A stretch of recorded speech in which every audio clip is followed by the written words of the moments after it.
तो जहां कोरोना से दुनिया त्रास थी, तो अब वो दुनिया कोरोना महामारी से पूरी तरह से उभर भी नहीं पाई कि एक और कोरोना वायरस के वेरिएंट ने दस्तक दे दी है, जिसके चलते सरकार भी अब चौकन्नी हो गई है। जी हां, साउथ अफ्रीका में मिले कोरोना वायरस के वेरिएंट ऑफ कंसर्न ओमिक्रॉन से बचाव को लेकर केंद्र सरकार की तरफ से जारी नई गाइडलाइन आज से लागू कर दी गई है। क्या है ये गाइडलाइंस, जानने के लिए देखिए पूरी खबर।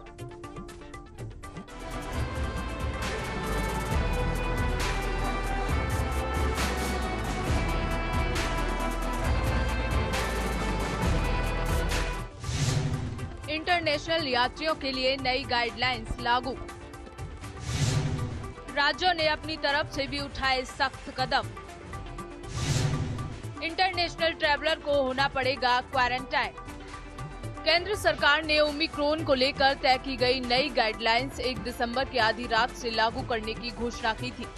मंगलवार और बुधवार के बीच की आधी रात से ये गाइडलाइंस लागू हो गई हैं। इनके अनुसार अब एट रिस्क कंट्रीज में शामिल 12 देशों से आने वाले हर व्यक्ति का एयरपोर्ट पर ही RT-PCR टेस्ट होगा। इन यात्रियों को एयरपोर्ट पर भी टेस्ट रिजल्ट आने तक इंतजार करना होगा। अगर टेस्ट नेगेटिव आता है तो उन्हें 7 दिन के होम क्वारंटाइन पर रहने की इजाजत दी जाएगी। 8वें दिन उनका दोबारा RT-PCR टेस्ट होगा, जिसकी रिपोर्ट नेगेटिव आने पर ही उन्हें बाहर घूमने की छूट मिलेगी। महाराष्ट्र में दूसरे स्टेट से एंट्री पर टेस्ट। कर्नाटक में इंटरनेशनल यात्रियों की होगी टेस्टिंग। गोवा में सभी विदेशियों का होगा टेस्ट। महाराष्ट्र सरकार ने मंगलवार को आदेश दिया है कि देश के किसी अन्य राज्य से आने वाले व्यक्ति को RT-PCR टेस्ट कराना होगा। ये टेस्ट उनके लिए राज्य में एंट्री करने के 48 घंटे के अंदर कराना जरूरी होगा। साथ ही कर्नाटक सरकार ने तय किया है कि राज्य में इंटरनेशनल फ्लाइट से आने वाले हर यात्री का RT-PCR टेस्ट कराया जाएगा। कर्नाटक के हेल्थ मिनिस्टर डॉक्टर के सुधाकर के अनुसार कर्नाटक में रोजाना 2500 यात्री इंटरनेशनल फ्लाइट से आते हैं। इनके टेस्ट कराए जाएंगे। जो नेगेटिव निकलेंगे उन्हें भी 7 दिन के लिए होम क्वारंटाइन किया जाएगा। गोवा के CM प्रमोद सावंत ने भी कहा, हमारे एयरपोर्ट पर उतरने वाले सभी विदेशी यात्रियों का कोविड टेस्ट कराया जाएगा। जो लोग एट रिस्क कंट्रीज से आ रहे हैं उन्हें 14 दिन के लिए अनिवार्य तौर पर क्वारंटाइन किया जाएगा।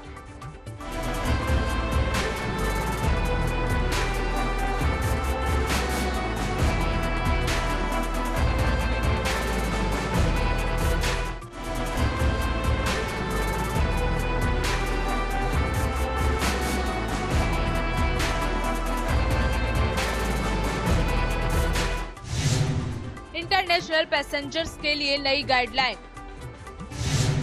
एयरपोर्ट पर पैसेंजर्स का होगा RT-PCR टेस्ट। इंटरनेशनल पैसेंजर्स को देनी होगी ट्रैवल हिस्ट्री।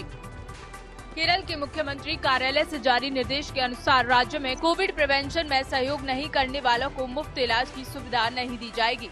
जो लोग ऑफिसों में काम कर रहे हैं और जिन टीचर्स का वैक्सीनेशन नहीं हुआ है उन्हें हर सप्ताह RT-PCR टेस्ट कराकर रिपोर्ट जमा करानी होगी।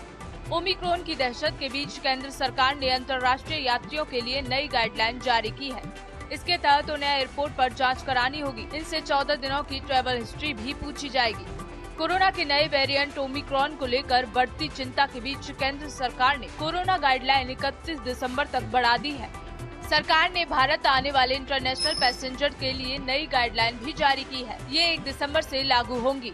इसके अनुसार यात्रा से पहले एयर सुविधा पोर्टल पर आपको नेगेटिव RT-PCR जांच रिपोर्ट अपलोड करने के साथ साथ अपने 14 दिनों की ट्रैवल हिस्ट्री बतानी होगी। एट रिस्क देशों से आने वाले यात्रियों के लिए देश के हर एयरपोर्ट पर अलग एरिया बनाया जाएगा, जहां वो RT-PCR टेस्ट की रिपोर्ट आने का इंतजार करेंगे।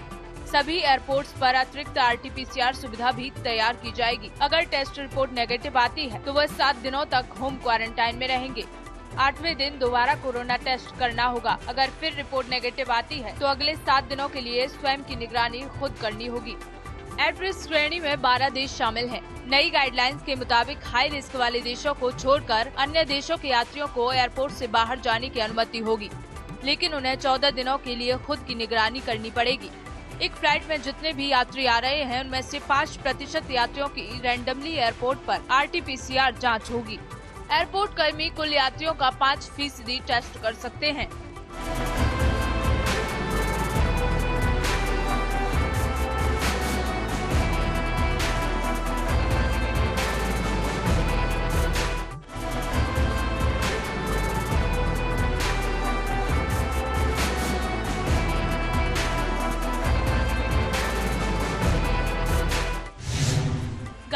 का सख्ती से पालन करने की अपील। रैपिड टेस्ट से बच नहीं पाएगा नया वेरिएंट। देश में कोरोना संक्रमण के 6,990 नए केस। केंद्रीय गृह सचिव अजय भल्ला ने राज्यों को एक पत्र भेजकर 25 नवंबर को जारी एडवाइजरी का सख्ती से पालन करने के लिए कहा है। इस एडवाइजरी में सभी अंतर्राष्ट्रीय यात्रियों की कड़ी निगरानी और जांच की सिफारिश की गई है। भल्ला ने कहा कि गाइडलाइन के अनुसार उनकी जांच की जानी चाहिए। इंडियन SARS-CoV-2 जेनेटिक कंसोर्टियम के अनुसार ऐसे यात्रियों के नमूनों को तुरंत जीनोम टेस्ट लैब में भेजा जाना चाहिए। मंगलवार को केंद्रीय स्वास्थ्य सचिव राजेश भूषण ने राज्यों और केंद्र शासित प्रदेशों के साथ समीक्षा बैठक की। उन्होंने राज्यों से जांचों में तेजी लाने और मामलों की जल्द पहचान करने की सलाह दी। स्वास्थ्य सचिव ने कहा, नया वेरिएंट RT-PCR और रैपिड एंटीजन टेस्ट से बच नहीं सकता। उन्होंने होम क्वारंटाइन लोगों की निगरानी ठीक से कराने के निर्देश दिए।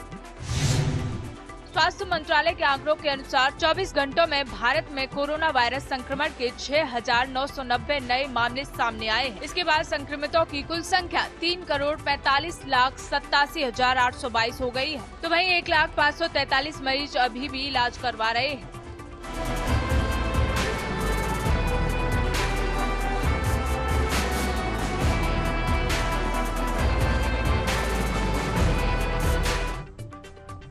तो कोरोना महामारी की वजह से पूरी दुनिया में किस तरीके से खलबली मची हुई है, कितनी परेशान सभी स्वास्थ्य विभाग के लोग हैं, ये साफ तौर पर देखा जा सकता है।